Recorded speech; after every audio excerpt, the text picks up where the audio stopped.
i moltes més. Avui tindrem dos taules de debat en lloc d'una perquè considerem que qui ha de posar nota a la gestió de la pandèmia i qui pot diagnosticar en la veu de l'experiència esta segona onada són ells qui van combatre en primera línia durant la primera, el personal sanitari. Per això avui tenim representats d'este col·lectiu que de seguida els passem a presentar. Sí, tenim a la meva dreta Marisa Blasco, cap del servei de l'UCI de l'Hospital Clínic i presidenta de la Societat Valenciana de Medicina Intensiva. Gràcies per acudir a la nostra crida.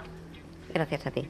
Al seu costat tenim a Enrique Cunyat, president del Comitè de Vaga MIR de la Comunitat Valenciana. Si no ens hem descomptat, són 66 dies de vaga, no? Así es. Per l'altra banda, trobem a Pilar Valero, secretària de la Junta Directiva de la Societat Valenciana de Medicina Familiar i Comunitària. Bona nit. Buenas noches. Gràcies per estar amb nosaltres. I ens queda per presentar a Juan José Tirado, president del Consell d'Infermeria de la Comunitat Valenciana. Com està? Bona nit, molt bé. Els hem de dir que també volíem que estiguera a esta tertúlia algun representant de la Conselleria de Sanitat, que hem cursat aquesta petició, però que molt educadament han declinat la nostra invitació, com diem. Bé, passem ja, entrem en matèria i us vull preguntar en primer lloc com estan els ànims, com estan els recursos materials, els recursos humans de cara a esta segona onada que ja hem encetat, malauradament. Qui s'arranca? Pues yo Pilar. misma. Yo creo que estamos agotados, o sea, los profesionales estamos agotados y en estos momentos también estamos cabreados. Estamos agotados porque llevamos muchos meses, ¿no?, luchando o enfrentándonos a una situación complicada que a todos nos vino de nuevo, que supuso un sobreesfuerzo personal para adaptarnos, para prepararnos, para innovar en las formas de atender una pandemia que desconocíamos. Y agotados porque en estos momentos, pues bueno, llevamos muchos meses seguidos, no ha habido descanso, falta personal, falta apoyo de la administración en muchas cosas. Esgotats i cabrejats, esteu d'acord amb Pilar? Yo añadiría preocupación, porque esto vuelve a empezar. No parece que con la misma intensidad que pasó en marzo, pero sí que vuelve a empezar. Estamos creciendo a todos los niveles. Yo creo que primaria sí que es verdad que ha llevado en los últimos meses la peor batalla, pero en los hospitales empieza la cosa a ponerse fea y eso da un poco de preocupación. Cansats, cabrejats, preocupats, en vaga. Así es. Nosotros diría que separaríamos en dos el problema que estamos teniendo ahora con el COVID. En un principio fue la lucha contra el virus, que era nuestro enemigo principal, e intentábamos por todos los medios hacer lo posible para luchar contra él. Y luego en esta segunda etapa de la era COVID es una lucha contra la administración, para hacerle ver que el sistema está estresado, que los médicos están al límite y que no se pueden seguir con estas condiciones porque al final no es sostenible a largo plazo que se perpetúe esta situación. Juan José, afegís l'últim adjectiu i avancem. Sí, la gente tiene que entender que los profesionales sanitarios no están escondidos, están saturados. Y esa es la imagen que deben de tener la sociedad. Por lo tanto, hace falta un cambio de paradigma y tienen que pensar que tienen que ayudarnos también a los profesionales sanitarios. Bé, anem a pam. Si imaginem la sanitat pública valenciana com un gran edifici, posem-se en el cap esta imatge, anem a començar per els ciments, per l'atenció primària. Este és el diagnòstic que fan els pacients.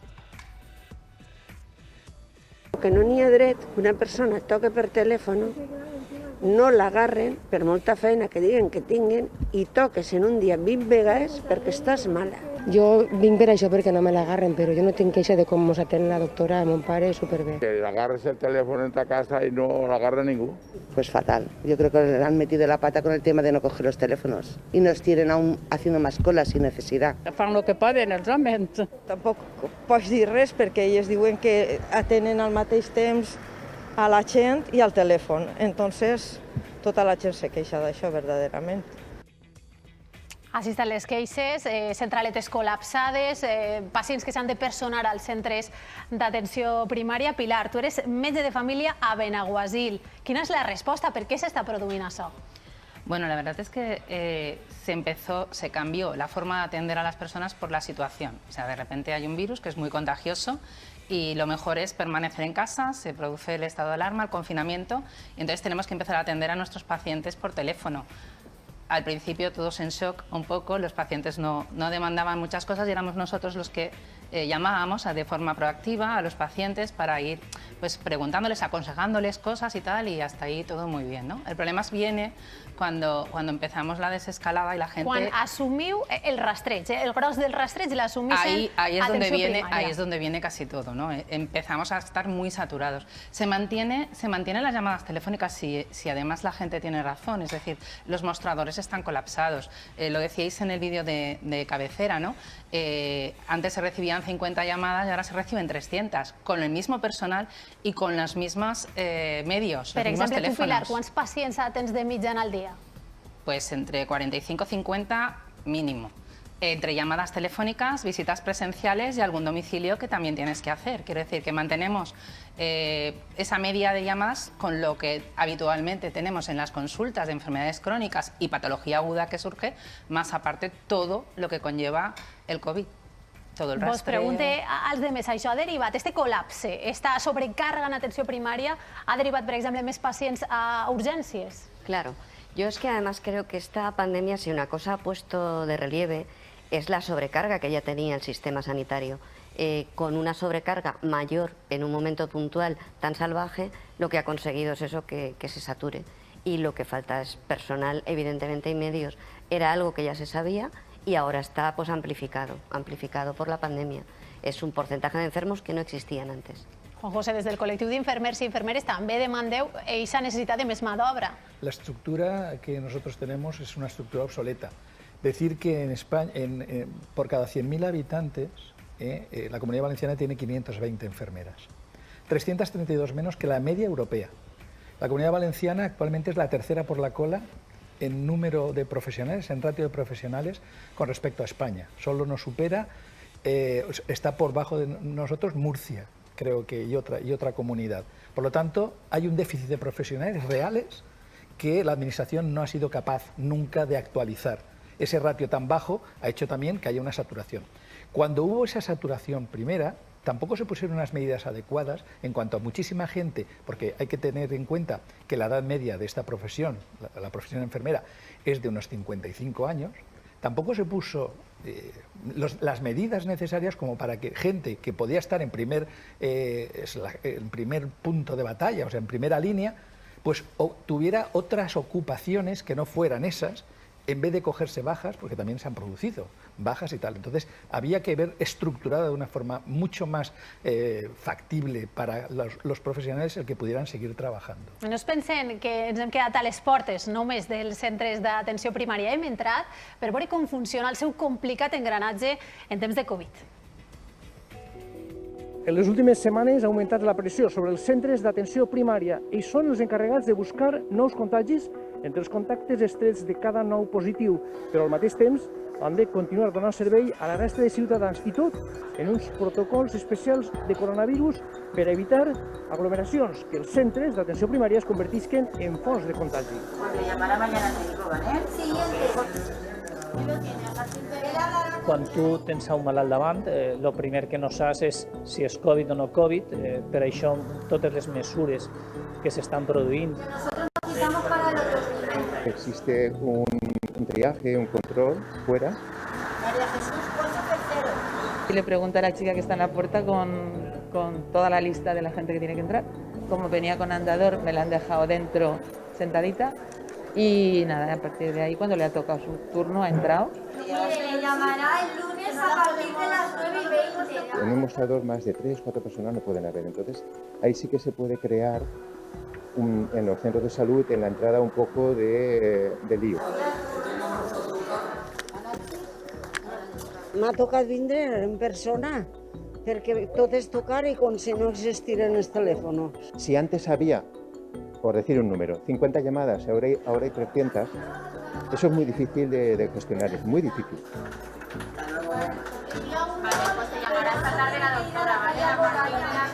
Pots cridar, pots anar al centre, però allò que és més usable, més fàcil per a fer són les aplicacions. Per què? Per exemple, la del coronavirus, si tu te la descarregues perquè tens símptomes i demanes cita, al dia següent anem a cridar-te y va a ser molt més ràpid. Por otro lado, tenemos todo el rastreo de todo lo relacionado con el coronavirus. Entonces viene a las 8:30, ya sabe, con la mascarilla y el número de SIF. ¿vale? Y ya sabe la entrada por la que se hacen, ¿vale? Por la salida lateral. En un día se pueden hacer cientos de consultas por contacto y por gente positiva. O sea, estamos hablando con muchísima gente diariamente y, claro, al final hemos tenido que ser varias personas las que están involucradas porque es que si no, no se lleva. Una feina que la gent no ho veu, però que sí que és de veres que la gent ha treballat d'una forma brutal. Pilar, la consellera Barceló coneix les vostres reivindicacions, de fet vos heu reunit en ella en diferents ocasions i esteu esperant resposta, no? Entre avui, una me diu, una només, entre avui i dimecres té que arribar aquesta resposta. Vaig a recordar-te els anuncis que va, a tu i a tots els espectadors, els anuncis que va fer ahir nous Ana Barceló, la consellera de Sanitat, i comentem si et pareixen suficients o no. Estamos ya llamando para la incorporación de 241 auxiliares administrativos, 50 nuevos puestos de especialistas en documentación sanitaria, que también van a ir a los centros de salud para seguir reforzando. La Comunidad Valenciana va a adoptar dentro de las herramientas de diagnóstico los test de antígenos. Nos va a permitir esto poder tener una rapidez i agilitat extraordinària. Test d'antígens per agilitzar el rastreig i més contractacions per a atenció primària. ¿Suficient o no, Pilar? Suficiente no, pero toda ayuda es buena. ¿Vale? O sea, es decir, si esos administrativos, que realmente yo creo que es uno de los pilares básicos que se debe reforzar en atención primaria, que es el acceso. Decimos que los pacientes llaman y no les cogemos. He comentado que están obsoletos los sistemas de teléfono, las centralitas y aparte pues hay poco personal. Si hay más personal y se facilita, porque claro, si no ponen más teléfonos o mejoran las centralitas, tampoco van a hacer mucho todos esos auxiliares administrativos, ¿vale? Entonces, bueno, si todo eso se mejora, realmente el acceso para coger la cita telefónica será mucho más fácil. Volveremos a... me falta entre esas medidas una buena campaña de información a la población. Yo creo que la gente no sabe lo que realmente estamos trabajando. Estamos trabajando muchísimo más que antes de la pandemia, pero muchísimo más, aunque la gente no tenga esa sensación, ¿no? Entonces yo creo que esa campaña informativa de que la consellera se pase por los centros de salud, se venga a los centros de salud, vea lo que realmente estamos haciendo. Cuando tú citas a un paciente de forma presencial, porque necesitas verlo después de haber hablado con él por teléfono, tú lo citas con las medidas de seguridad adecuadas. O sea, lo que no podemos convertir los centros de salud ni los hospitales son en centros donde se puedan contagiar. Y eso es lo que tiene que entender la gente, ¿no? Que lo que queremos es trabajar y darles una asistencia de calidad y segura. ¿Vale? Entonces hace falta muchas más cosas de las que nos ha prometido. De moment doneu suport als vostres col·legues madrilenys que ja van a la vaga. Vosaltres la vaga encara la veu lluny.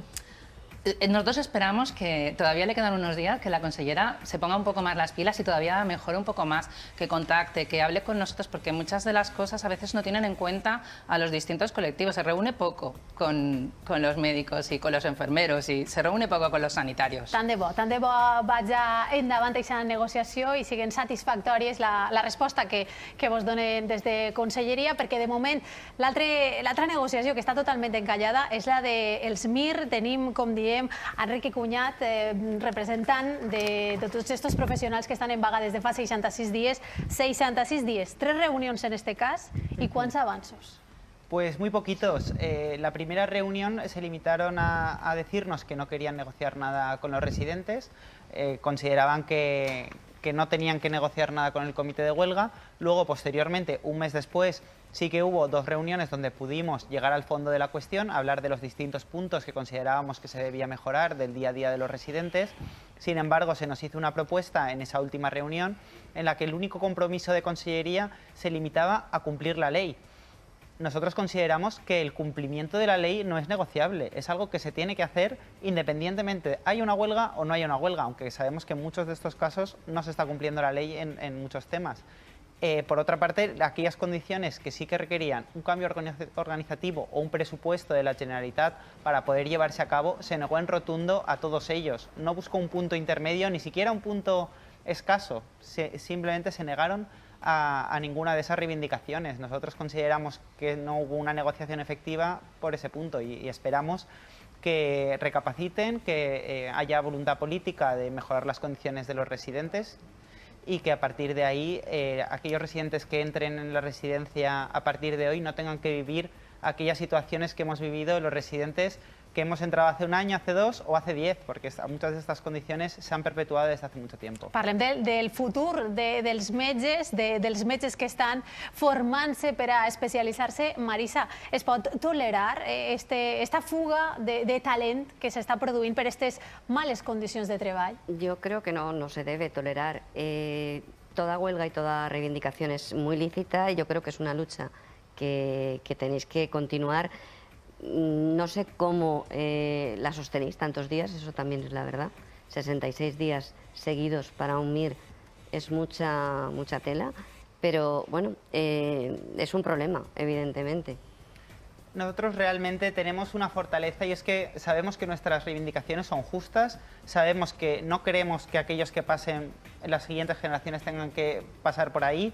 Y entonces, en esa vocación de que los siguientes médicos del futuro puedan tener unas condiciones mejores y unas condiciones dignas, sobre todo, es lo que nos hace seguir adelante y llegar hasta donde haga falta para que esta situación cambie por fin. Matías ha preparat quina és la foto fixa d'aquesta negociació. Recordem què és el que demandeu els MIR i quina és la resposta que de moment està donant la Conselleria. Bé, Marta, segons la Conselleria, el 70% de les reivindicacions dels MIR ja s'estan complint. En línies generals, els metges i les metgesses residents demanen que s'equipare la seva situació a la dels metges i metgesses adjunts. Entre les coses que, segons la Conselleria, ja estan equiparades, estaria la jornada laboral màxima de 37 hores i mitja, també el descans després d'una guàrdia de 24 hores, el pagament del 100% de la incapacitat temporal i també el reconeixement de la baixa laboral per contagi. Aquestes reivindicacions, segons la Conselleria, ja estarien complint-se, per tant, les envia directes al calaix arxivador. D'altra banda, hi hauria una sèrie de peticions que Sanitat diu que no són competència seua, com per exemple l'equiparació salarial dels MIR amb els professionals de la resta de comunitats autònomes. La Conselleria diu que no pot fer res al respecte perquè la regulació és d'àmbit estatal.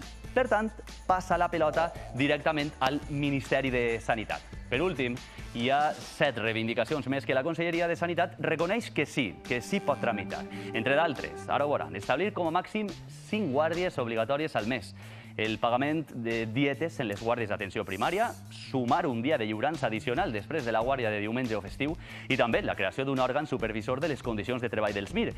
Sanitat s'havia compromès a traslladar aquestes reivindicacions al Fòrum Autonòmic per tal d'aprovar-les. Els MIR no comparteixen l'opinió de la Conselleria i, Marta, han rebutjat de ple aquesta negociació. Gràcies, Matías. Li pregunté a Pilar, a Juan José, ¿això es pot reconduir? Esta negociación que sembla que está encallada completamente. Las negociaciones se reconducen si realmente hay reuniones. Si no hay reuniones es absurdo, porque no se pueden reconducir. Y una negociación es ceder y negociar. Si, como están diciendo, no hay tal negociación, pues es muy difícil que se reconduzca. Sí que es cierto que al final quien puede pagar el pato es la propia población y eso no se puede permitir porque ninguno de nosotros, ningún profesional sanitario quiere que se quede perjudicado ningún usuario. Por lo tanto, yo creo que la Consellería tenía que tener más mano derecha en cuanto a ver qué tipo de reivindicaciones puede cumplir y justificar las que no puede cumplir. Pilar, no estem per a perdre metges i metgesses, ara parlarem per qué. En absoluto, no estamos para perder a nadie. Yo creo que la actitud de los residentes al principio de toda esta pandemia fue impecable, quiero decir, se esforzaron como los que más, cuando no podemos olvidar que los MIR son médicos en formación, es decir, que a veces les pedimos si tienen una responsabilidad que supera lo que realmente debería de ser, ¿no? Y esto viene de antiguo. Pero bueno, es cierto que ellos lo que piden tampoco es tan descabellado y que en otras comunidades se han conseguido y los gerentes y los consejeros se han sentado en la mesa a hablar con ellos y aquí parece que nos está costando llegar a que nos entiendan. Enrique, assumiu funcions d'especialista, més fins i tot ara en l'era Covid a partir de març i a més denuncieu que les condicions de descans no són les adequades. Así es, nosotros sí que hay muchos momentos en los que estamos correctamente supervisados, pero por otra parte hay momentos, especialmente durante las guardias o incluso muchas veces dentro de la jornada ordinaria, donde la función del residente es hacer una atención sanitaria equiparable a la que debería estar haciendo el adjunto, y el adjunto que nos tendría que estar supervisando en ese momento está tan saturado con su propia agenda y su propio trabajo que no tiene esos recursos para tutorizar correctamente al residente. Luego la señora Barceló decía que muchas de nuestras reivindicaciones ya se cumplen, pero realmente a lo que se refiere es que hay una ley que lo contempla, pero eso no significa que luego en el día a día se cumplen. Y de todas las que dice que se cumplen podemos darle 100.000 ejemplos de situaciones en las que se están incumpliendo. Y luego otras que dice que no es competencia suya, por ejemplo la equiparación salarial, ese argumento se cae sobre su propio peso, siendo que en la Comunidad de Madrid hicieron una huelga similar a la nuestra y se le subió un 14% el sueldo base desde la propia comunidad. No entiendo cómo puede decir que unas comunidades sí que tienen competencias para afectar las retribuciones, mientras otras supuestamente no la tienen. Continuem fent, si vos sembla, aquest recorregut per l'edifici de la sanitat pública que els he demanat que es posen al cap. Passem per planta i arribem a la UCI, a la unitat de cures intensives. Carolina Salvador, com està la pressió als hospitals? Els hospitals valencians, Marta, aguanten de moment el segon atac del coronavirus. Hem de dir que en els últims dies s'ha registrat una lleugera baixada de les persones hospitalitzades i també en la UCI, però no es pot abaixar la guàrdia. En este gràfic veiem la corba de les hospitalitzacions en groc i també de les UCI en morat. Este gràfic hem connectat directament amb el centre de dades de la Conselleria de Sanitat, que va actualitzant diàriament. Hem d'explicar també que este gràfic és d'una escala logarítmica, per tant, encara que observem clarament les dues onades són de dimensions diferents. Bé, en el pic de la pandèmia, en el pitjor moment de la pandèmia, hi havia unes 2.000 persones hospitalitzades en este moment. A dia d'avui, la xifra és 4 vegades inferior, és una quarta part, i al voltant de 450 persones en la UCI, però atenció, perquè fa només 2 mesos aquesta xifra era encara menor, era del voltant de 60 persones. Hem passat de 60 en este punt en només 2 mesos a 450, i l'evolució pel que fa a les UCI, si poden observar, és similar. No obstant, hem de dir que la comunitat valenciana és una de les comunitats autònomes amb millors xifres pel que fa a la pressió hospitalària. Xifres actualitzades esta mateixa vesprada pel Ministeri de Sanitat. Diu que el 5% dels llits dels hospitals valencians estan ocupats per pacients amb coronavirus i el 8% dels llits disponibles en les UCIs estan ocupats per pacients amb coronavirus en estat greu. Atenció, perquè esta xifra a la Comunitat de Madrid frega el 40%. Això és el que diuen les xifres. Marta, què diuen en plató els experts i l'experta que tens, per exemple, Marisa Blasco? Ja vaig directament, Carolina, gràcies. Mire directament a Marisa Blasco, perquè ho sàpiguen a casa, esta persona que veuen és qui porta, corregisca'm si no és així, el registre des del 10 de març de tots els valencians i les valencianes que han passat per les unitats de cures intensives. Sí, yo con la ayuda, de ara mateix, com és la situació? Con la ayuda de todos los jefes de servicio de la comunidad, que es algo que también hay que destacar. Yo los recojo, pero todo el mundo manda fielmente los datos. Bueno, pues es como lo ha explicado la compañera. Sí que es cierto que las cifras son menores que fueron en marzo, pero va la curva ascendiendo progresivamente. Es una curva lenta, pero progresiva. ¿Preocupen els mesos que venen? Sí, porque estamos hablando de 70, 80 pacientes ahora mismo en UCI, pero hay que tener en cuenta que desde que empezó esta segunda ola se han dado muchas altas. Es decir, esa cifra se está manteniendo estable al alza a pesar de dar altas, a pesar de que no están siempre los mismos pacientes. Y bueno, lo que comentábamos, va a venir el invierno, van a venir la gripe, va a venir otra patología que cronifica normalmente pacientes en UCI y las satura, y hemos de añadir este año pues los pacientes COVID. Veiem el got mig ple. Perdone, que l'he interrompuda. Sí, no, que eso, que preocupa, porque si ya nos saturábamos normalmente con los otros inviernos, ahora se prevé que sea peor. Si además estos pacientes no solo van a estar estables, sino que van a seguir subiendo, pues claro, podemos desbordarnos como en marzo. I això no és nada deseable. Ajudem a veure el got mig ple. Doctora, quins avantatges li portem al coronavirus en esta segona onada? A les UCI, per exemple. Sí, le tenemos unas ventajas que son muy importantes. Conocemos la patología, sabemos cómo enfrentarnos a ella, sabemos cómo protegernos. El principio fue muy duro. Yo esto lo recuerdo de una forma muy traumática, como la gente vivía con miedo simplemente el hecho de tenerse que poner una EPI para entrar a ver a un paciente. Bueno, esto lo hemos superado, evidentemente. Los pacientes no son toda la UCI coronavirus, hay pacientes de todo tipo, con lo cual puedes dedicar más esfuerzo psíquico y emocional y físico al paciente COVID sin desgastarte en ello. Y también tenemos pues muchísima bibliografía, muchísimo aprendido sobre cómo tratar, cómo afrontar al paciente. Le tenemos tomada un poquito la medida. Esa és la gran ventaja d'ara. Espanya és un dels països on més facultats de medicina hi ha, on més metges i metgesses es graduen, però l'embús està, ara ho comentarem també, en el nombre de places MIR que es registren i també en aquesta precarietat laboral que fa que tinguem aquesta fuga de professionals. Però a més, si som ciutadans extracomunitaris, aquests metges i metgesses, està sent tot un calvari homologar els seus estudis per poder exercir la seva professió. De fet, Amparo Fernández, estem amb professionals de la medicina preparadíssims que no poden exercir, no poden ajudar en aquest context de pandèmia. Sí, Marta, no és per falta de ganes, perquè volen arromangar-se, volen posar-se al peu del canó i sobretot en aquests moments que estem travessant tan durs, però els tràmits burocràtics ho impedeixen. Saludem en directe a Julieta Rivero. Bona nit. Hola, buenas noches, gracias por invitarnos. Per a nosaltres sí que eres la doctora Rivero, encara que esos papers no ho reconeguen. Cuéntanos, han sido 13 años de experiencia como pediatra en Venezuela.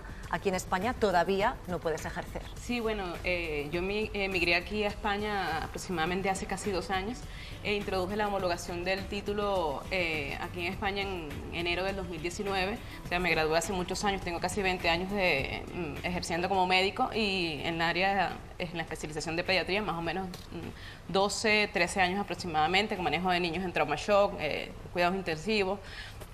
Pero bueno, al ver la situación en la que nos encontramos a nivel sanitario y la incapacidad y la frustración de saber que puedes aportar y ayudar al país que te está recibiendo y no poder hacer nada, te sientes fatal. ¿Cuántas veces no entras a ver si ese estatus ha cambiado de alguna manera y te permiten poder ejercer? Bueno, realmente entro todos los días, sin embargo hay una incertidumbre muy grande porque cada vez que entras a la página, dice iniciando el proceso y desde el año pasado que yo introduje la homologación, los documentos, la misma palabra sale igual, iniciando. Entonces yo no sé si en ese proceso ha hecho una modificación, si se ha revisado, si se ha actualizado el estado. O sea, cuando yo me he dirigido en varias oportunidades a la delegación aquí de gobierno para que me den información, ellos simplemente me dicen que no pueden dar información porque esta información la tienen solamente en Madrid y que no están autorizados para darme nada. Tenim també, hem volgut convidar en directe també a Gren Centeno, ell és el portaveu a la Comunitat Valenciana de l'Associació de Metges Venezolans Espanya. Bona nit.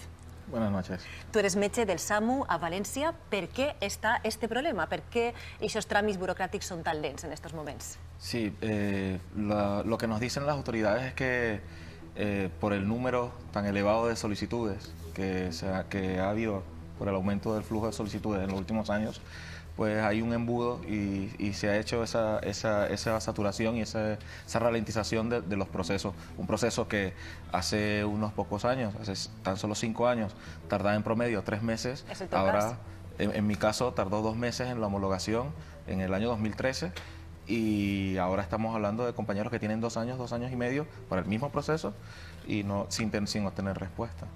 Quines són les queixes que vos arriben a aquesta associació? Perquè són professionals que tenen ganes d'ajudar y no poden.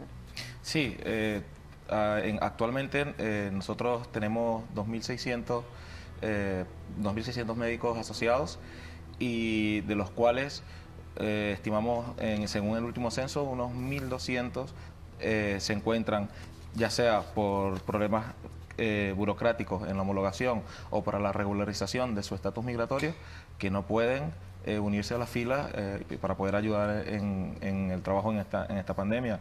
Nosotros, al igual que no solamente en Venezuela, sino en cualquier otro país, pues la profesión sanitaria es una profesión que demanda vocación de servicio. Tenemos compañeros que están muy bien formados, con mucha experiencia, pero que lamentablemente por trabas burocráticas pues no pueden aportar en este momento de pandemia a ayudar y a tratar de devolver un poco de lo que este país nos ha ofrecido, abriéndonos los brazos y recibiéndonos. Mucha frustración, entiendo, Julieta. Sí, en estos momentos has trabajado de diversas... Sí, bueno, realmente En la espera, evidentemente, tú tienes que, las necesidades se presentan, el tiempo pasa, el dinero se agota y tú te ves la necesidad de trabajar en otras cosas que no están relacionadas con tu especialización. Como es un nicho, o sea, realmente la universidad te enseña en algo que es un nicho médico, realmente estudiar otras opciones laborales a la hora de conseguir trabajo es bastante complejo. Entonces, tú, desde que entras a la universidad hasta que te gradúas, haces la especialidad y continúas trabajando, siempre sigues esa línea en el sector salud, y cuando vienes aquí a España y no puedes trabajar de lo que has ejercido durante años en el país de donde estabas, conseguir trabajo es bastante complejo. Y lo que consigas, o sea, lo que sea. He trabajado de Uber, de ama de casa, de limpieza. A la espera de esa regularización. Bueno, doctora Rivero i doctor Centeno, moltíssimes gràcies als dos per estar ací. Ja veus, Marta, estos testimonis que reflexen la realitat de molts altres països. Hem volgut dur aquest exemple de Venezuela, però són molts els professionals que, com deia la doctora, no sobra ningú, estan esperant a posar-se en marxa. Gràcies, Amparo. Pilar, com de bé farien aquestes mans en atenció primària, no? Sí, la verdad es que sí, que toda ayuda de personas capacitadas es buena, es potente, es decir, ya hace falta. Pero yo también quiero decir que esto es un problema que viene de atrás y que es un problema de preparación y de saber exactamente, de gestionar la sanidad a largo plazo, ¿no? Hace muchos años que yo esto lo comenté, ¿no?, ya en un ministerio, diciendo que tenían que hacer un estudio realmente de las necesidades médicas a largo plazo en España, porque no hay, porque vienen de otros países, vienen preparados, y si realmente están preparados, ¿por qué no homologarles el título? Pero ¿de dónde están nuestros MIRs que se van fuera? Quiero decir, la gente a la que preparamos, a la que el Estado destina un dinero para capacitar, luego no tienen trabajo, se tienen que buscar unas mejores condiciones laborales fuera de España, ¿no? És una pena. De fet, Enrique, tu ens comentaves que coneixes molts casos com estos que està contant Pilar, gent que estudien así, que formen así y que després se n'han d'anar. Así es, hay situaciones que dan tanta lástima como gente que ha estudiado toda la carrera de medicina aquí. Yo conozco un caso en la Universidad de Valencia, 6 años estudiando medicina, 1 año para preparar la oposición, la aprueban, 4 o 5 años de residencia, y después de todo ese tiempo siguen con un visado de estudiante. Y el día que acaban la especialidad, que ya tienes un médico completamente formado y especialista, ya no tienen opción de quedarse en el país a no ser que encuentren un contrato de más de 1 año, que en los tiempos que corren laboralmente hablando es muy complicado para alguien sin ningún tipo de experiencia laboral encontrar un contrato de esa duración. Y entonces se ven forzados a irse a otros países y abandonar España, cuando hemos invertido una cantidad de recursos muy importante en formarlos, y nosotros, una de las reivindicaciones que teníamos en la huelga era que se trasladara al Ministerio de Sanidad, ya que es competencia suya, que revisaran este estatus de visado de estudiante que tienen los médicos extracomunitarios que hacen el MIR en España, para intentar que pudieran quedarse en nuestro país. Ho esteu explicant tots, aquestes febleses del sistema sanitari les veniu denunciant des de fa temps, i també ho reflexen les xifres, Matías. Bé, Marta, posem en context el conflicte sanitari i recorrent als pressupostos de la Generalitat. En l'última dècada trobem una variació de 1.000 milions d'euros entre l'any 2009 i l'any 2019, fins a arribar als 6.635 milions d'euros de despesa destinada a sanitat. I dins d'aquest període, durant 4 anys, a partir de 2010, es dibuixa un pendent, una disminució en el pressupost que l'any 2014 canvia de signe i continua en augment. En aquests 4 anys, les retallades en sanitat s'acusen i posen en peu de guerra els professionals sanitaris, que comencen a patir les conseqüències d'una major pressió hospitalària. Bona prova és la ràtio entre pacients i metges. Als centres de salut, que ara veuran és el mapa de les àrees de salut més col·lapsades. Les societats científiques recomanen que cada metge familiar tingui associades com a màxim 1.500 targetes sanitàries. Eixa xifra se supera, ahí ho tenen en color roig, en estos 7 departaments, agrupats sobretot al sud de la Comunitat Valenciana, on es troba el més saturat, el d'Elx Crevillent, que arriba, atenció, als 1.681 pacients per metge familiar. Marta. Gràcies, Matías. Hem tractat, hem mimat com cal el sistema públic de salut. Juan José. Yo creo que hace falta un cambio de paradigma. O sea, la formación sanitaria de las personas tiene que cambiar. Tiene que cambiar en la fase educativa, desde los colegios. La enfermera escolar tendría que hacer una labor educativa que cambiara ese paradigma tan medicalizado que tenemos la sociedad. De hecho, las puertas de urgencia siempre están saturadas. Ahora llegará el periodo de gripe, se volverán a saturar. Esperamos que este año, con el uso de las mascarillas, el distanciamiento, pues eso esté un poco más atenuado. La incidencia siga un poco menor. Pero tiene que cambiar, porque aparte el envejecimiento de la población va a generar en unos años también unas necesidades. Tiene que cambiar el tema de las residencias geriátricas. Se tiene que primar a la gente que trabaja en residencias geriátricas, a las enfermeras y a los médicos que trabajan en residencias geriátricas. De fet, vostè és director d'una residència. Era director de una residencia pública. Tiene que cambiar esa atención, se tiene que potenciar la atención domiciliaria. Si tal y como dice la ley del 2003, la mal llamada ley de la dependencia, que realmente se llama ley de promoción de la autonomía personal, se tenía que haber fomentado la atención en el domicilio por parte de una coordinación entre lo social y lo sanitario que hubiera permitido que no hubiera fragmentación asistencial y que hubiera continuidad de los cuidados. ¿Eso cómo se hace? Reforzando con ratios que la gente esté atendida en su domicilio. Si hubiera estado en su domicilio, seguramente el aislamiento hubiera sido mucho más fácil, hubieran estado atendidos, hubiera podido hacer telemedicina, teleasistencia y una serie de cuidados que hubieran favorecido que esta expansión que también ha tenido, sobre todo en las residencias, el virus, tal vez hubiera sido mucho más reducido. ¿Esteu d'acord amb el diagnòstic que fa Juan José Tirado? Yo creo que es lo importante es lo que está diciendo es las ratios, o sea, que tú puedas ver 30 pacientes diarios, por ejemplo, que es una cifra buena para poder verlos con calidad, es decir, dedicarles a cada uno el tiempo que realmente necesitan y dónde lo necesitan, en su casa, en su domicilio, en el centro de salud o por teléfono, ¿vale? Porque una de las cosas que hemos aprendido es que se pueden solucionar muchas de las demandas que tenemos hoy en día en la atención primaria, se pueden solucionar por teléfono. Hay muchas cosas burocráticas, hay muchos papeleos que se pueden solucionar, una renovación de recetas, una baja laboral, un parte de confirmación. Entonces hay muchísimas cosas que, incluso a veces patologías que tú, hablándolo con el paciente, puede darte las pistas de lo que tiene y tratar sin ningún problema, ¿vale? Entonces yo creo que lo importante es poder dedicarles el tiempo que los pacientes necesitan y para eso más personal. Més personal, insistís. Control de les agendes. Insistís, sí. Pilar. Per a revertir esta situació, este escenari que estem exposant en esta tertúlia, el president de la Generalitat, Ximo Puig, va explicar una sèrie de mesures, una espècie de Matías, de pla de xoc per a revertir esta situació. Sí, en concret ha parlat de 5 mesures sanitàries per a pal·liar l'impacte de la crisi del coronavirus. En primer lloc, garanteix una pròrroga de 6 mesos dels contractes que s'han firmat amb el personal sanitari durant la pandèmia. També ha anunciat consultes de vesprada. Els centres de salut obriran les portes també en horari de vesprada per a descongestionar l'atenció durant els matins. I també s'atorgarà una paga extra als treballadors i treballadores sanitàries i als sociosanitaris en reconeixement de l'esforç que han fet. Els anuncis de Ximo Puig també inclouen la posada en marxa de 2 organismes. D'una banda, el Servei Valencià de Salut, que inclourà la figura d'una comissionada, i d'altra banda també la Unitat Valenciana d'Emergències, amb més de 1.000 efectius per afrontar catàstrofes com inundacions, incendis o emergències com, per exemple, la Covid, Marta. Gràcies, Matías. Vos sona bé la música d'aquestes mesures exposades per Ximo Puig?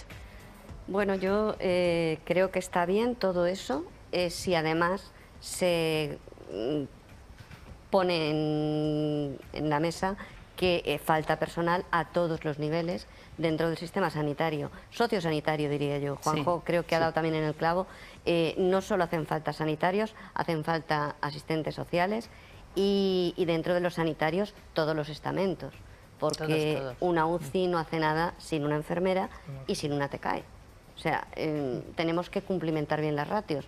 Nada sirve si tienes un ventilador, tienes un monitor, tienes el hospital más bonito del mundo, si no tienes personal que sea capaz de cuidar de ese material con los pacientes.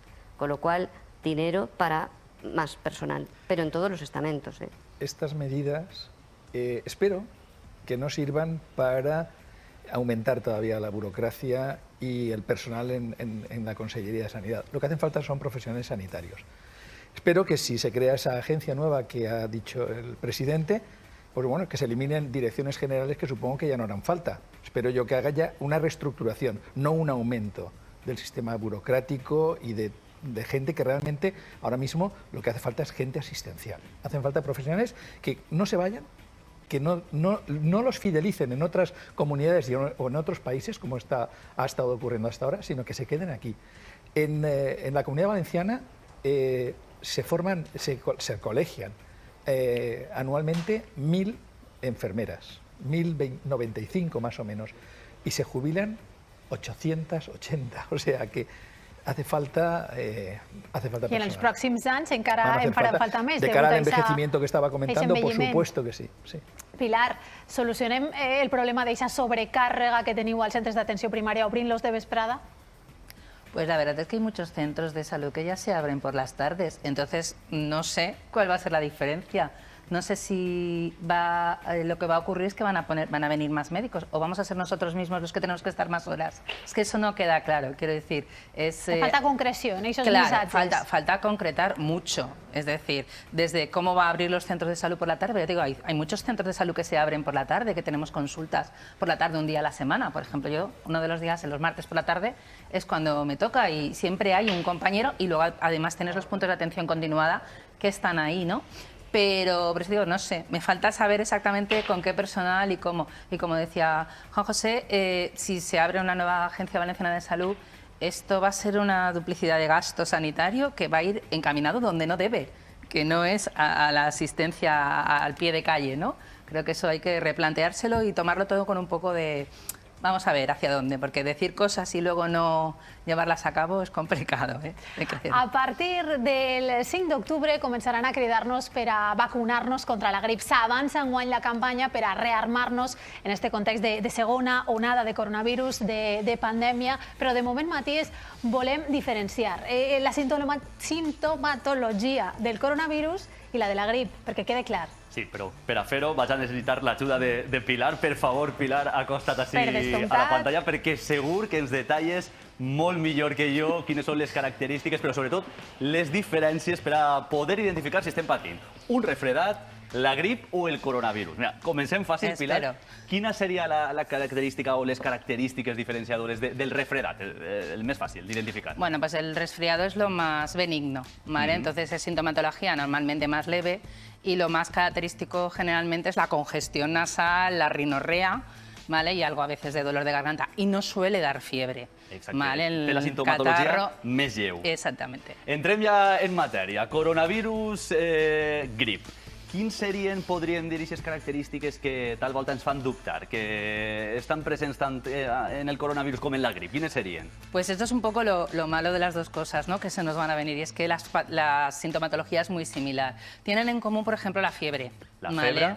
La fiebre es común en los dos cuadros. No només això, també una altra característica. Otra cosa que tienen característica, la tos. La tos. ¿Vale? Febre y tos, sí. Si es dos, podía hacernos dubtar. Lo que pasa es que la tos es un poco diferente. En la gripe la tos es un poco más húmeda. Y en el coronavirus la tos es una tos que cuando la oyes te suena y es más seca, ¿no? Te corta mucho el habla, no pueden hablar. Ahí ja notem una xicoteta diferència. Una pequeña diferència. I no només això, perquè en el coronavirus hi ha pròpia una altra. Principalmente fatiga, la disnea, la fatiga que notan los pacientes que les cuesta, exactamente, les cuesta respirar. Ixes podríem dir que són un poc les característiques comunes, però hi ha altres que ens ajudarien ja a esclarir, a diferenciar un cas d'un altre.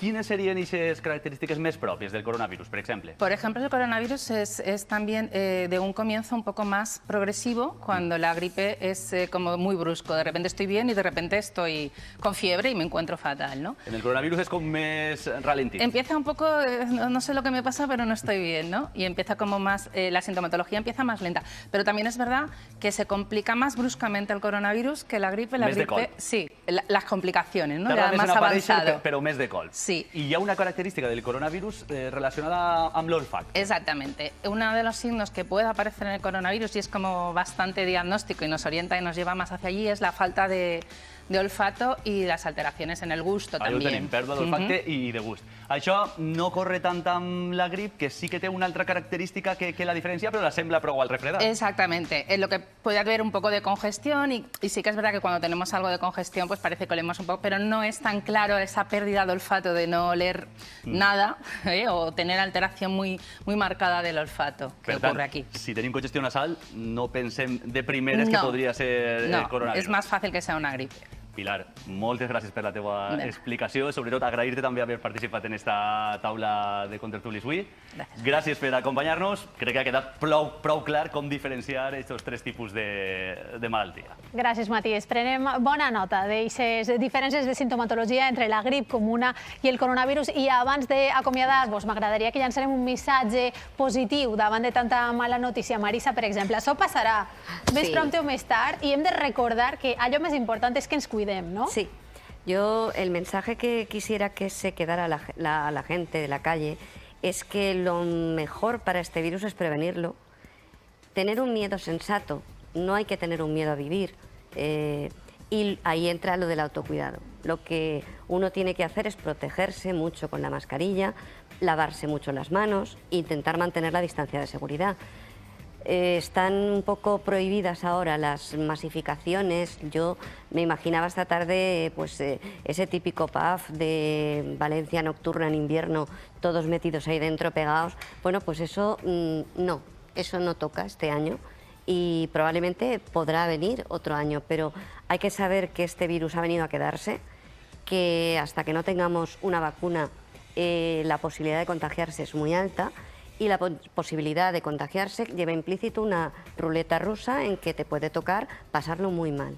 Eso puede llegar a colapsar hospitales, colapsar UCI y hay más patologías que se van a ver muy perjudicadas. Esa segunda víctima yo creo que hay que protegerla al máximo, que es el paciente que no tiene la COVID-19 y no puede llegar al hospital como pasó en marzo. Eso es lo que no deberíamos. Més clar, aigua, cuidar-se. Moltíssimes gràcies, Marisa Blasco, Enrique Cuñat, Pilar Valero i Juan José Tirado. Moltíssimes gràcies. Ha sigut també una setmana intensa. Continuem així a l'aventura pel que fa a la política.